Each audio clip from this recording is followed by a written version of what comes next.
我非常佩服我的婆婆和小姑子们到底是怎么做到的，跟我一起抱团旅游，内蒙古玩了一圈，1分额外的钱都没花，谁也忽悠不了她。在内蒙哈，一有卖奶酪的，温迪就说不用聊了，我乳糖不耐受 ，No thank you。但是，一旦有免费试吃的项目，那奶酪一点不少吃，在耐受和不耐受之间自由切换，乳糖都懵了，你到底是耐我还是不耐我呀？耐我还是不耐我呀？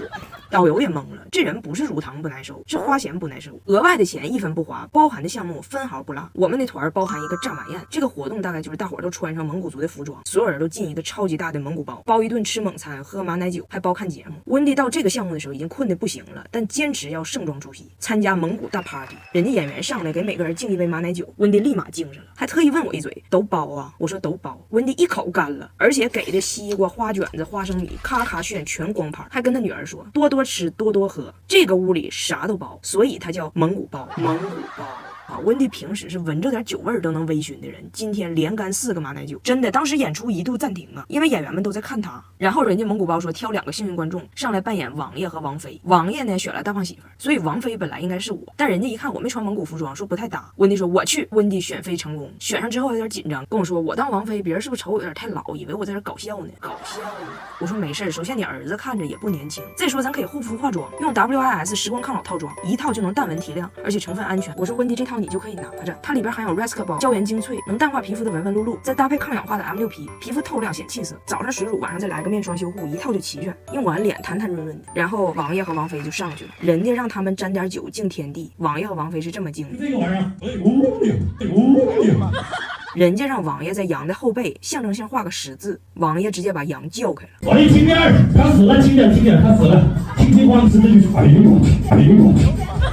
主持人沟通不了，拼命在变调说中文。优秀的王妃手持蒙古刀，你拿着这个蒙古刀，你拿着这个蒙古刀。主持人以为这样就是外国口音，而外国人以为这主持人有内蒙口音。全场人家别的游客也没看蒙族表演呢，就看他几个跳着，就是一个 party， 只有张大铁全程拒绝参与。张大铁吧，就脸上老写着几个大字：万事皆有度，喜怒不形于色，就特别嫌他们老外闹腾，狂翻白眼。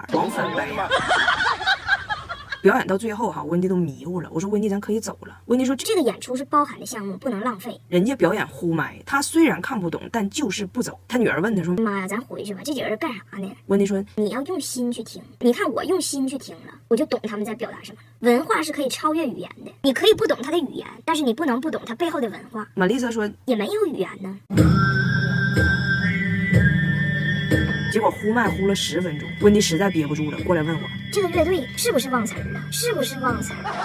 最近张大铁和他加拿大的亲生奶奶和姑姑们团聚了，本来是个该快乐的事儿，但是张大铁都要疯了，孩子挺难。我们最近来了一趟内蒙，开启了特种兵式旅游。因为温迪不喜欢花太多钱旅游，所以我们是报的团。报团呢，中午肯定就在景区吃这种旅游团餐。你们应该也了解，这种团餐就特别大一个厅，然后全都是桌子，菜不咋地，但是人永远是满的。我寻思就快吃快走，结果温迪他们刚一进来燃起来了，跟我说：“哦，我们碰巧遇到了一个婚礼，我们来参加婚礼了，好开心啊！”旁边的桌跟温迪招手，温迪还跟人说话：“哦，这难以名状的运气，这是多么幸运的一天！亲爱的，快告诉我进行到哪里了？我是不是迟到了？”冲人旁边那团的导游就是一个唠啊！我说温迪，你赶紧回来，你再唠一会儿，那导游带你买玉去了啊！温迪说：“啊，内蒙古还有玉？”我说：“景区都有玉，都有玉。”吃完饭坐缆车，拿铁被他的奶奶和姑姑们抢到了他们的缆车上。这一车就张拿铁不会说英语，无法交流，鸡兔同笼那种感觉，就好像一个书生和一群蛮子憋在了一起。然后下山缆车往下走的时候，远处地面上的工作人员就朝他们喊：“来，抬杆，抬杆，抬杆！”温迪也听不懂，他喊啥呢？玛丽莎说：“好像是说 tiger， 问咱们山上有没有虎。”尼寇说：“可能是咱后边那个缆车里有人叫抬杆。”他回头朝后边的缆车喊：“抬杆，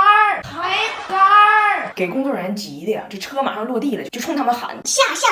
巧了，温迪不会说谢谢，他管谢谢叫下下，他以为工作人员是在客气，所以工作人员在那喊下，温迪也在那下，就差一点，这几个人就顺着下来的缆车又上去，好好的缆车硬做成了环线，别的游客看着都懵了，以为这景区又加了个景点呢，叫回转加拿大人，回转加拿大人。一开门还知道跟游客说谢谢，他们下缆车，拿铁抱着我说再也不跟他们坐车。温迪哈哈大笑，开始跟拿铁解释，因为啥误会了，叽里哇啦说一堆。那不说话，能不说话？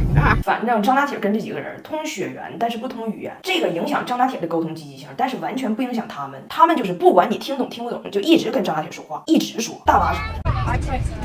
高铁上 So who are you inviting to your birthday party? 这么多年，我早就练就了屏蔽的能力。坐在高铁上用小米Pad 6 Flex 斜杆，它这个14英寸大屏就是一个大同时看几个文档都不用放大，贼方便，就跟用笔记本电脑似的。当妈以后，谁能让我边带娃边工作更容易一点，我都感激谁。Later. So what do you think? Do you look funny then? 有这么多话，妈，你大哥。拿铁啊，这是来自加拿大的白噪音，别听了，和妈一起看会儿这个。这平板这么老大，你看它不那么累眼。然后温迪他们不是学了一首歌叫《亚洲雄风》吗？你别看唱的都不准，但是被这歌洗脑了，就是一个唱，跟那个鹦鹉疯了似的，从北京唱到内蒙，给张拿铁烦坏了。不光一直唱，还一直跳，白天唱，晚上跳。河图怎么回事？跳什么跳？我告诉你，他们不光今天跳，还得跳15天。这不错。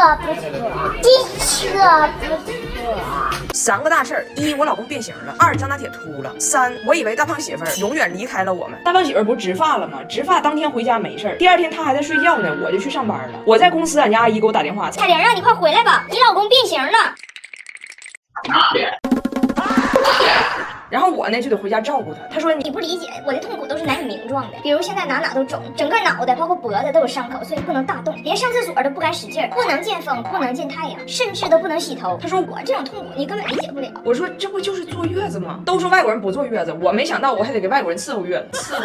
但是家里头这俩孩子还是很关心爸爸的。拿铁问爸爸疼不疼？大胖姐说好多了。拿铁说爸爸为什么所有人看见你都笑啊？大胖姐说因为所有人都有头发，只有爸爸没有。结果第二天晚上，俺家阿姨领张铁去剪头，张铁说啥也不好使，进屋就喊我要剪我爸头型，我想要剪爸爸一样的头发。理发师看过俺家视频，说拿铁啊，你爸头型不是剪出来的，是掉出来的。张铁不听，阿姨给我打电话问我咋办，说那张铁不剪不行。我说那咋办？那你拦不住啊！理发师都不敢动手啊，反复确认，真剪掉呀，真的不带后悔的啊。